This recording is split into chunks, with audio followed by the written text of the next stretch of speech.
Sejam bem-vindos a mais um vídeo do canal da Epifania Sociológica. Hoje nós vamos dar continuidade às nossas aulas sobre ciência política. Já temos algumas aulas sobre esse tema e hoje a gente vai continuar falando um pouco mais sobre isso. Sem mais delongas, vamos ao vídeo.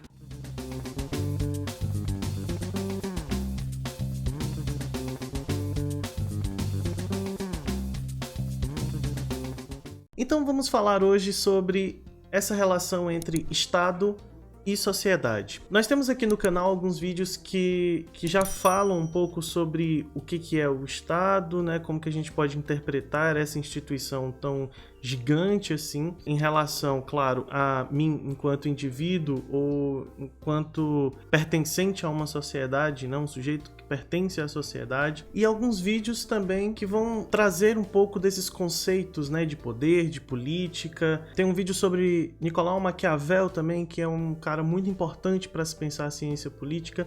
Todos esses vídeos estão disponíveis aqui no canal e vocês podem acessar o momento que vocês quiserem para retomar esse conteúdo. Mas hoje a gente vai falar sobre essa relação especificamente entre Estado e sociedade. Eu vou apresentar nesse vídeo algumas considerações sobre os principais pensadores, né, da sociologia que tratam ou que trataram desse tema de alguma maneira nas suas obras, né? E aí que eu estou me referindo principalmente a Durkheim, Marx, Weber, assim como também Montesquieu. Em outros vídeos eu vou poder trazer aí um debate um pouco mais contemporâneo sobre essas categorias. Hoje, nesse vídeo, a gente vai trazer aí uma discussão um pouco mais ampla e um papo aí um pouco mais introdutório sobre esses temas aí, para dar luz, para a gente poder pensar em outras tantas questões dentro da ciência política. Para começar, vamos falar sobre esse cara chamado Max Weber. Como vocês podem observar no slide, ele nasce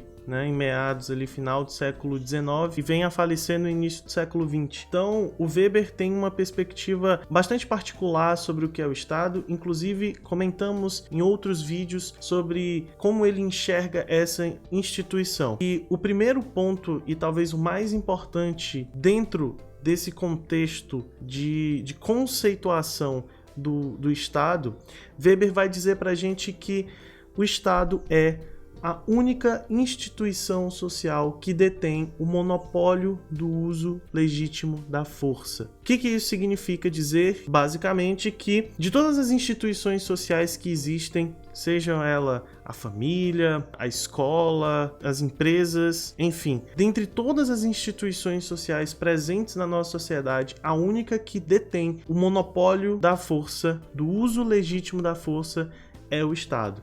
E isso faz com que o Estado se torne ou se diferencie dentre todas essas instituições. Lembrando que quando Weber diz isso pra gente, ele não está dizendo que o Estado somente vai se utilizar da força, tá? Mas ele vai dizer que a única instituição que pode fazer uso legítimo dessa força é o Estado. E como que o Estado faz isso? Através das suas polícias, através do seu exército, mas o Estado também se destaca pela sua capacidade administrativa para prestação de serviço. E aí coloquei aí no slide, entre parênteses, o aparelho burocrático. O Estado, ele presta diversos serviços para a sociedade. E desses serviços, a gente pode encaixar aí, por exemplo, saúde, educação, segurança, algumas dessas questões que o Estado vai se traduzir ali através desse seu aparato administrativo e que vai demonstrar de certa forma que ele pode se utilizar de outras maneiras de controle social que não seja especificamente esse uso da força. Então, através desse aparato administrativo, o Estado consegue criar ou apresentar ali projetos de lei ou algumas coisas que não efetivamente vão precisar estar atrelado a esse uso da força, mas que a gente obedece, a gente acaba cedendo aí ao Estado pela sua capacidade de regulamentação, que é apresentado para nós através desse aparato administrativo aí, desse aparelho burocrático.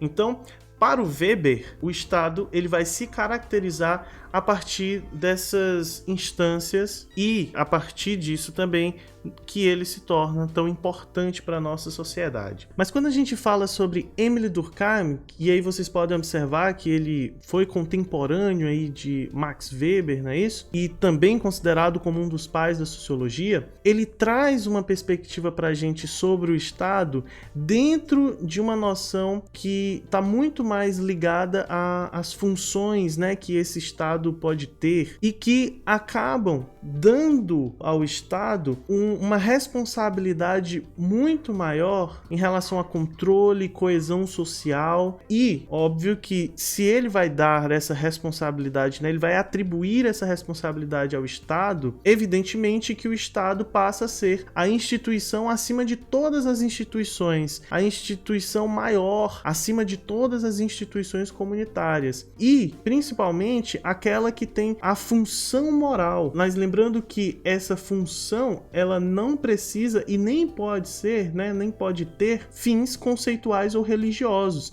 Porque quando a gente fala de um Estado moderno, a gente tem que lembrar que a Revolução Francesa, ela pregava exatamente esse rompimento entre a Igreja e o Estado. Então isso vai se preservar na análise do Durkheim.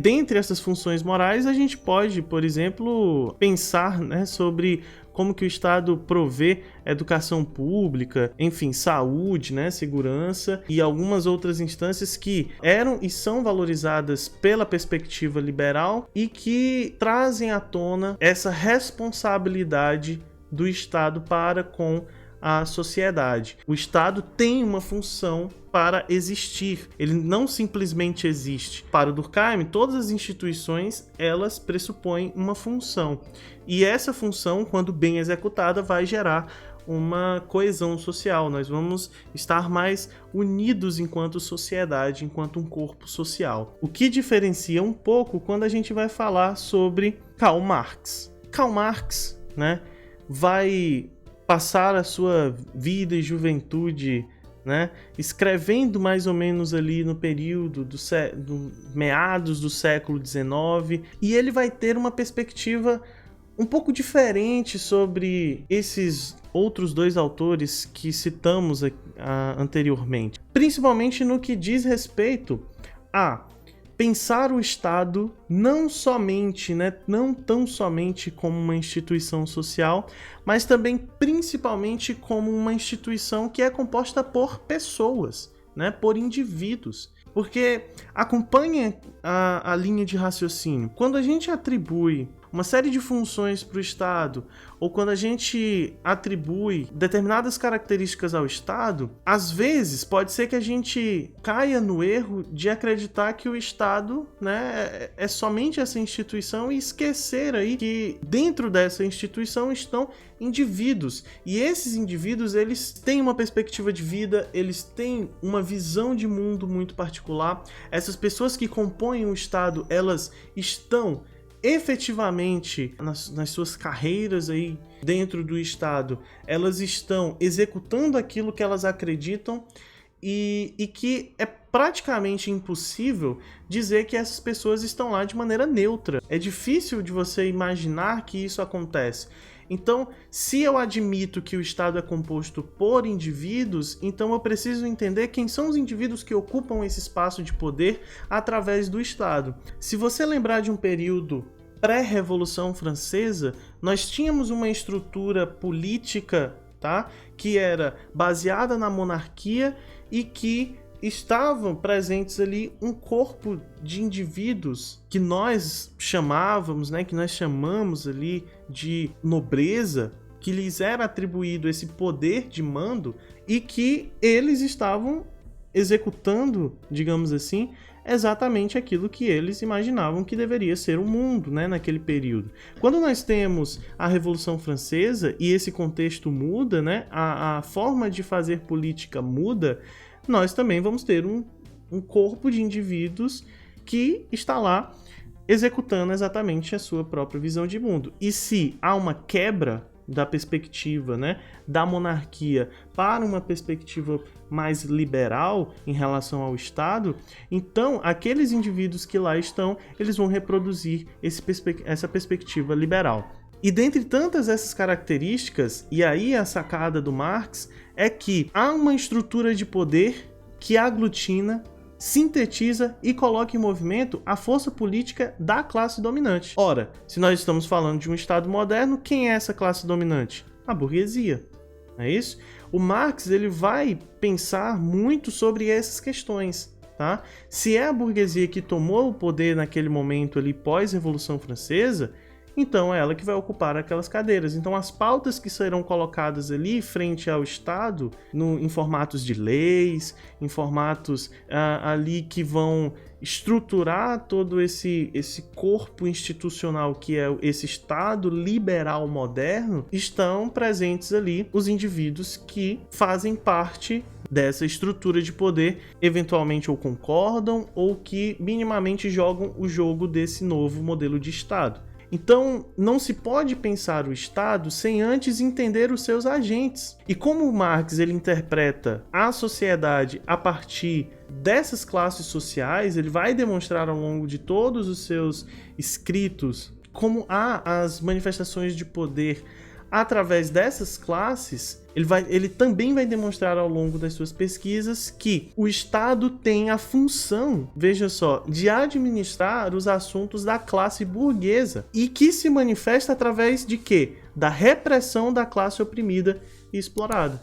O que o Marx está observando aqui pra gente, trazendo essa discussão à tona, é que olha, embora o Estado se apresente como essa instituição necessária, o Estado se apresente aí como tendo todas essas funções e que tem aquelas características que tanto Weber trouxe como o próprio Durkheim, ainda assim a gente não pode interpretar tudo isso através de uma ótica de que o Estado existe simplesmente porque existe. Se ele tem uma função e se ele exerce um poder de mando, cabe a gente se questionar quem são as pessoas que ocupam os espaços de poder através do Estado. Ou seja, quem é que vai fazer política através do Estado? Quem são essas pessoas? Quem são esses sujeitos e o que esses sujeitos querem determinar como sendo ali a estrutura do Estado?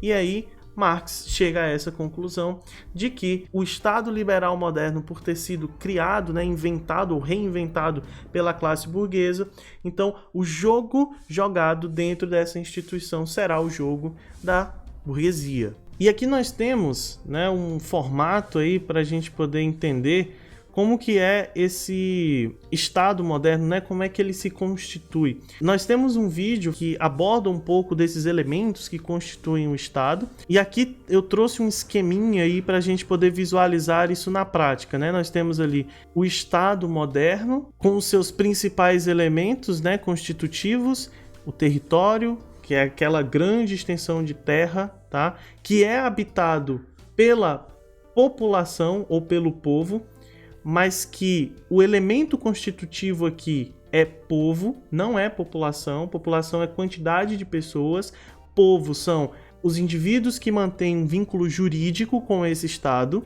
certo?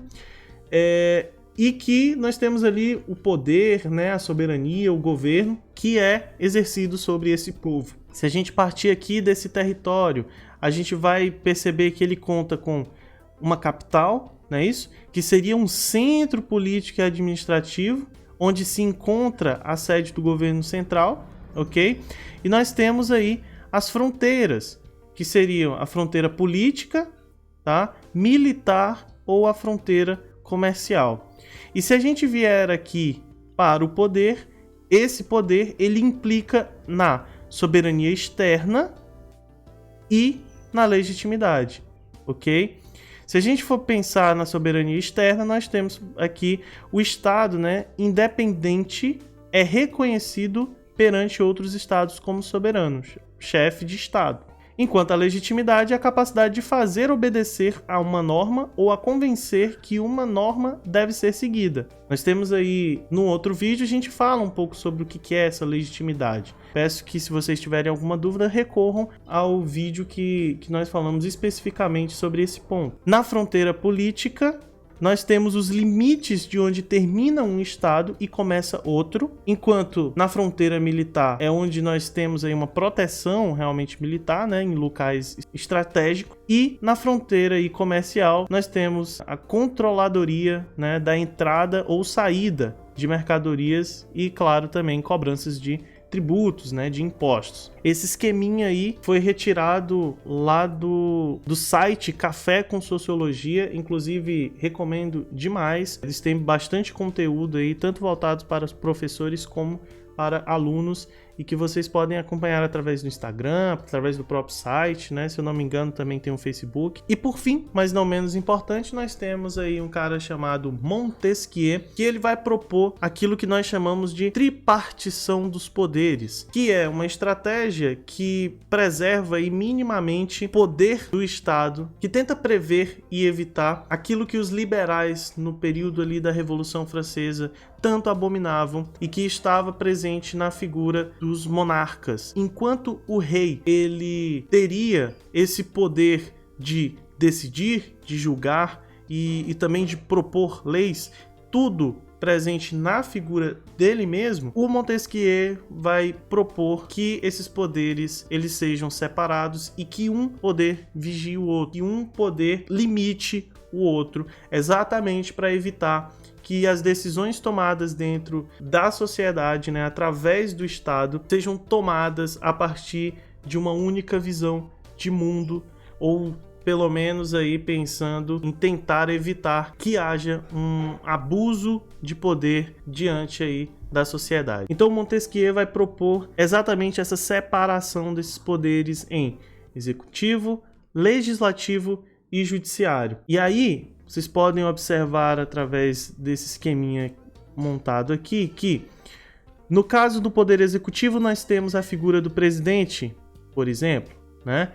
Onde nós temos também os ministérios, nós temos os governos, e a responsabilidade é exatamente a aplicação dessas leis. Esse poder executivo, ele vai indicar juízes para a Suprema Corte, que seria o nosso aí poder judiciário, que é separado aí entre a Suprema Corte, os tribunais, né, regionais e os juizados, que tem a responsabilidade de quê?